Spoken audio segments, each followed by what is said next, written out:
Συναγρίδες στο τελευταίο μέτρο. Τι σημαίνει αυτή η έκφραση? Είναι πάρα πολλές οι φορές που τα ψάρια, αντί να βαρέσουν βαθιά ή στα μέσα μιας βολής, βαράνε ακριβώς λίγο πριν σηκώσουμε τον πλάνο μας. Πώς γίνεται αυτό? Αυτό μπορεί να έχει πολλές εξηγήσεις. Μία βασική τουλάχιστον είναι ότι μπορεί το ψάρι να ακολουθάει στα τελευταία μέτρα, για κάποιο λόγο να μην είναι πρόθυμο να βαρέσει, αλλά καθώς το τεχνητό μας πλησιάζει την επιφάνεια, πρέπει να αποφασίσει. Τρώω ή μένω νηστικό? Αυτά που διαλέγουν να μείνουν νηστικά είναι τα τυχερά, που δεν θα τα πιάσουμε ποτέ. Τα υπόλοιπα καταλήγουν στην ψισταριά μας. Άλλος ένας λόγος είναι ότι αν είμαστε σε βαθιά σημεία και μπροστά μας τα νερά είναι τελείως κάθετα, όπως είναι εδώ, τότε τυχαίνει τα ψάρια να περνάνε σύριζα με τον τοίχο, να κάνουν την περατζάδα τους, να ακολουθούν τη συνηθισμένη πορεία τους. Και σε αυτή την περίπτωση, την ώρα που σηκώνουμε τον πλάνο, τον βρίσκουν διαθέσιμο και τον χτυπάνε. Άλλος λόγος είναι, άμα τα νερά δεν είναι κρεμαστά και ανεβαίνουν προοδευτικά, ότι τα ψάρια απλά είναι πιο ρηχά και κυνηγάνε το ψηλό. Οπότε θα φάνε και τον πλάνο μας μόλις βρεθεί στην περιοχή που κυνηγάνε. Αυτοί είναι οι τρεις βασικότεροι λόγοι που τα ψάρια θα βαρέσουν την τελευταία στιγμή.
Yes.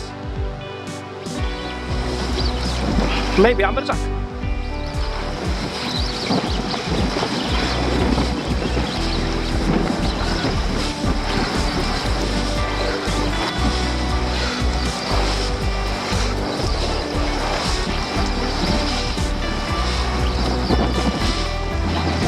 Not.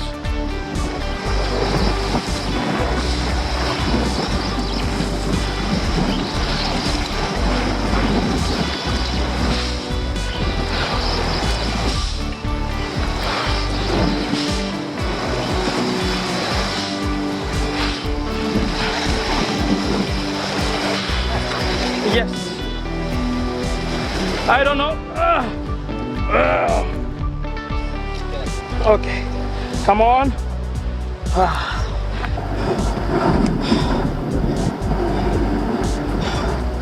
Η ομορφιά σε όλο το μεγαλείο. Απίστευτο ψάρι,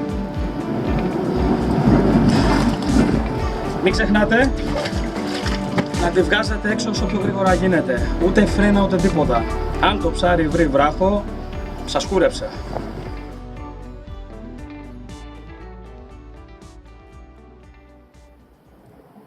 Στην περίπτωση που ένα ψάρι βαρέσει τελευταία στιγμή, δηλαδή στα τελευταία μέτρα πριν να σηκώσουμε τον πλάνο μας, έχει κάποια πλεονεκτήματα και κάποια μειονεκτήματα. Τα πλεονεκτήματα είναι ότι το ψάρι είναι ήδη σηκωμένο και μακριά από το βυθό, οπότε μπορούμε να το ρίξουμε πολύ πιο εύκολα κοντά μας. Το αρνητικό είναι ότι το ψάρι δεν έχει βγάλει φούσκα και είναι πλήρως δυναμικό και ικανό να μας την κάνει. Τι να μας κάνει? Άμα είναι λίγο μεγάλο, να πάει σε κάποιο πολύ επικίνδυνο σημείο και να κόψει, το πιο πιθανό, έτσι. Το να καρφώσεις μια συναγρίδα μακριά έχει το μειονέκτημα του ότι εκείνη τη στιγμή μπορεί να βρει κάπου να πάει να κόψει, αλλά όσο πιο γρήγορα τη μαζεύεις, τόσο πιο εύκολα θα της βγάλεις τη φούσκα που λέμε, οπότε μόλις βγάλει φούσκα το ψάρι θα έρθει πολύ πιο ήρεμα επάνω. Ένα ψάρι που θα φάει στα τελευταία μέτρα είναι ένα ψάρι λυσασμένο και θα κάνει ό,τι μπορεί με όλη του τη δύναμη για να απελευθερωθεί από το assist μας. What? I don't want to touch it, you know? You have to catch it.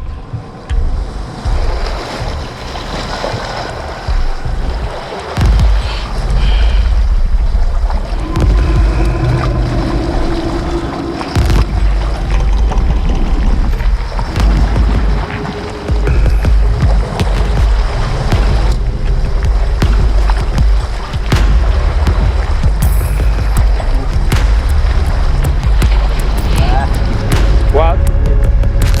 Glue. Yeah, and you have blood even in your shirt very early, eh? Yes, there, exactly there. Don't mind for I'm completely in front of me. The wind and the tides brought my braid in front of you, so don't worry.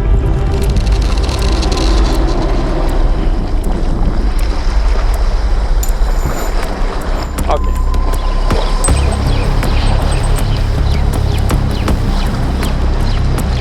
A fucking cloud of fire.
Good.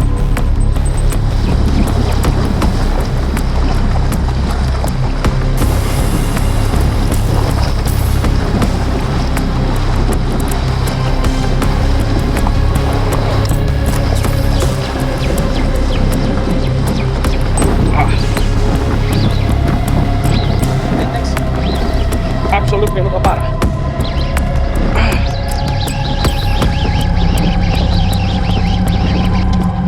Cut me.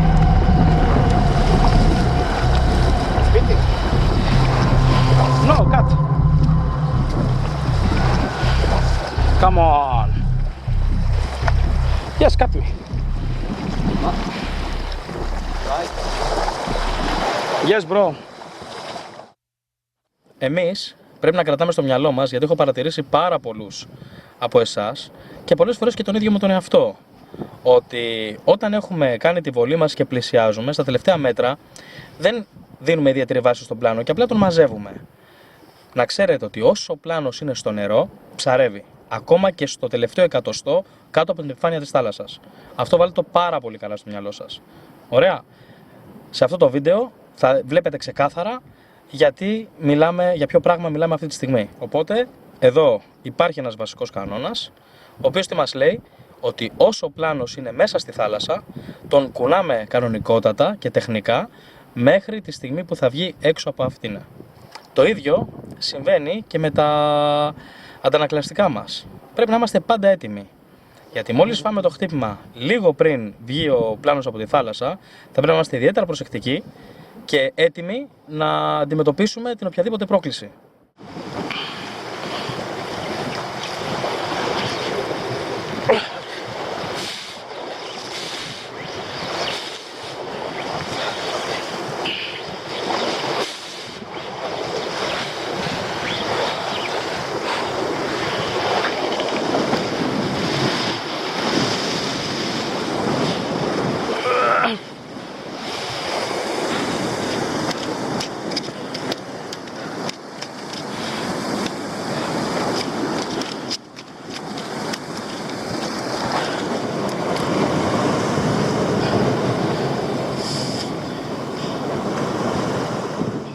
Πραγματικά η Συναγρίδα μου έχει τύχει πάρα πολλές φορές να ανέβει μέχρι και το τελευταίο μισό μέτρο από το βυθό.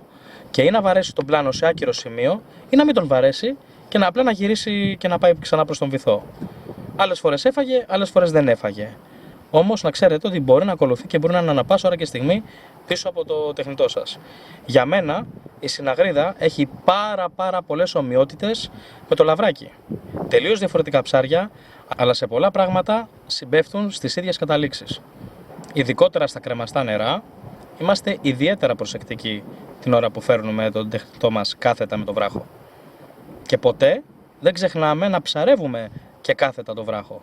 Δεν ξεκινάμε να μαζεύουμε τον πλάνο μας ακόμα σε γωνία, τον αφήνουμε να τον μαζέψουμε σχεδόν κάθετα, εφόσον φυσικά το σημείο που ψαρεύουμε μας το επιτρέπει. Ιδιαίτερη προσοχή θέλουν τα ψάρια που θα χτυπήσουν στα τελευταία μέτρα σε προοδευτικά βάθη, όπως θα δούμε εδώ. Μάλιστα, το συγκεκριμένο ψάρι χτύπησε τόσο ψηλά και αντέδρασε τόσο δυναμικά, έτρεξε και κατευθείαν στα βράχια, που στην αρχή μου έδωσε την εντύπωση ότι πρόκειται για μαγιάτικο.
Ah, got a strike. Yes. Not sure about what it was. I'm not sure. Not close on the fall.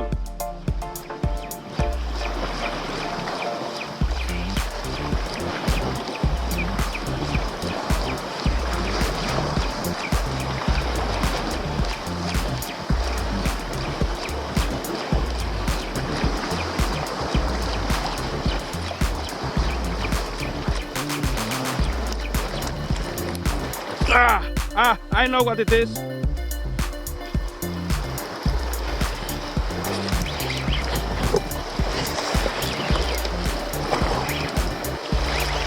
Lumberjack, huh? Probably. A small one. On the fucking rocks, eh? Come up! For a Dentex. Yes, Dentex. And the big one, eh? It's a big one, not very hook, eh?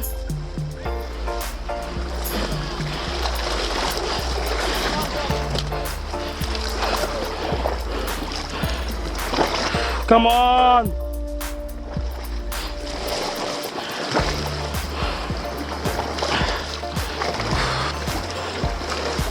I think it's okay. It's very deep in the skin, Very deep. but it's a big fish. What do you suggest? Control it, you know, as slower as you can. Very good. No. Take it. Wait. Yes, it's well hooked, but I'm in fucking bad position. Okay. Oh fuck. It's a completely yellow fish. Yes.